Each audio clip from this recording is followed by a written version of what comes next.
Welcome to This Explainer. Looking ahead to 2026, the World Cup is setting the stage for what might just be the most cinematic passing of the torch in sports history. We're talking about a massive, impending collision between the untouchable king of football and the usurper who is absolutely ready to claim the throne. So, let's dive right in. Picture the scene. North America 2026. The stadium is packed to the brim, the lights are glaring, and the atmosphere, well, it's thick with that kind of crazy tension that literally only bubbles up once every 4 years. The whole globe just pauses. And honestly, for over 2 decades now, whenever the stakes have been this incredibly high, the conversation has basically revolved around one singular figure. And that name still echoes across generations. Cristiano Ronaldo. Honestly, his mere presence carries the gravitas of a massive summer blockbuster. But what makes 2026 so incredibly fascinating is that the story isn't just about him anymore. Somewhere on that exact same stage, another player is waiting in the wings, totally ready to hijack the spotlight, the legacy, and the history books. Section 1. The Untouchable Legend. 2 decades of greatness. Okay, before we meet the challenger, we really need to wrap our heads around the sheer magnitude of the mountain that needs climbing here. For literally more than 20 years, Ronaldo has completely defined what it means to be great. And we aren't just talking about a good run of form, right? We're talking about over 900 career goals and shattered records that will take lifetimes for anyone to touch. Just think about it. 5 Ballon d'Ors, absolute dominance in the Champions League, and overflowing trophy cabinets from his eras at Manchester United, Real Madrid, and Juventus.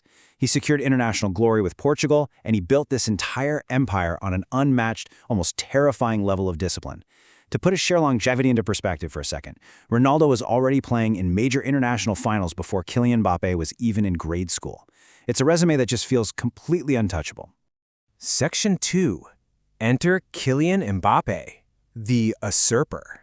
But as we all know, football, much like time, doesn't stand still. Kylian Mbappé is not just another rising superstar. He has speed, precision, and absolute fearlessness, all rolled into one.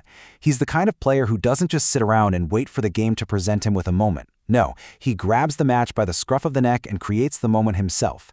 He plays with the urgent energy of someone who knows the throne is vacant, using this tactical intelligence that just forces opposing defenses into total panic mode.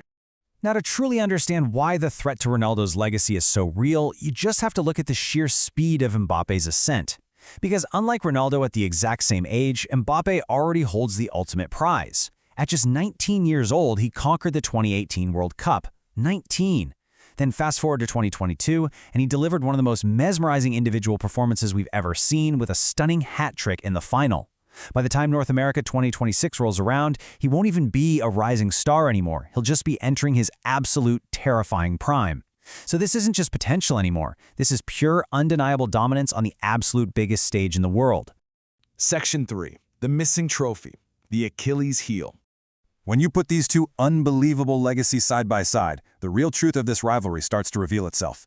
On one hand, you have Ronaldo's legacy. It's an empire built on day-to-day, almost robotic consistency, unparalleled longevity, and just total club dominance.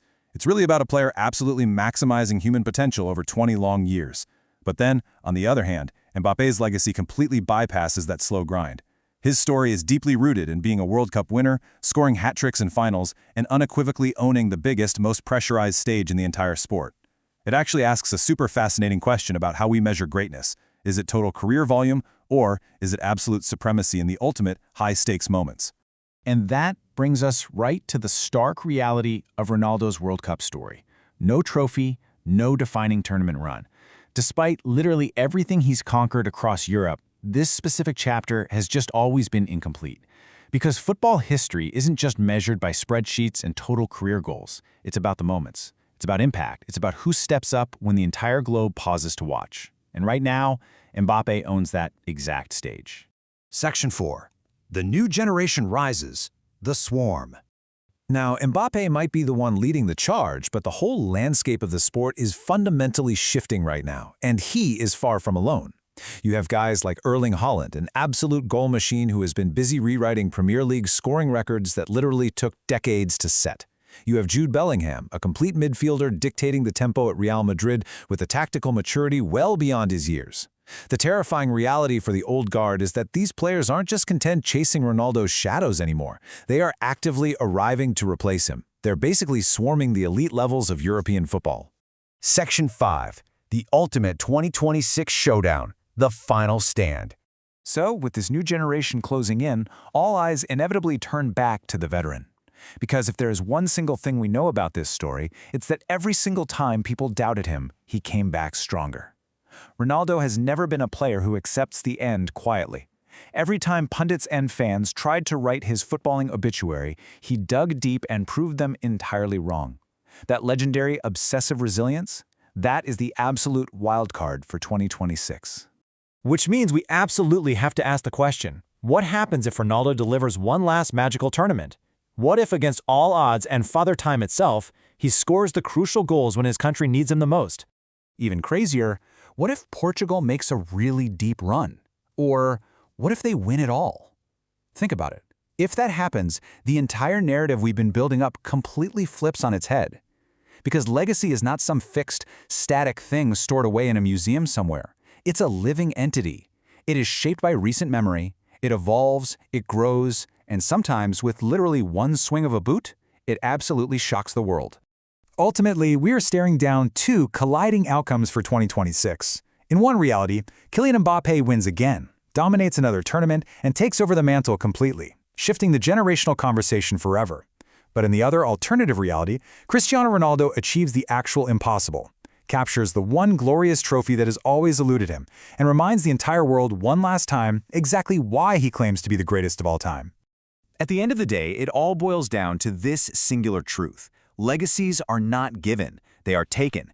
And in 2026, we might just witness the exact moment where one monumental legend ends and another truly begins to reign supreme.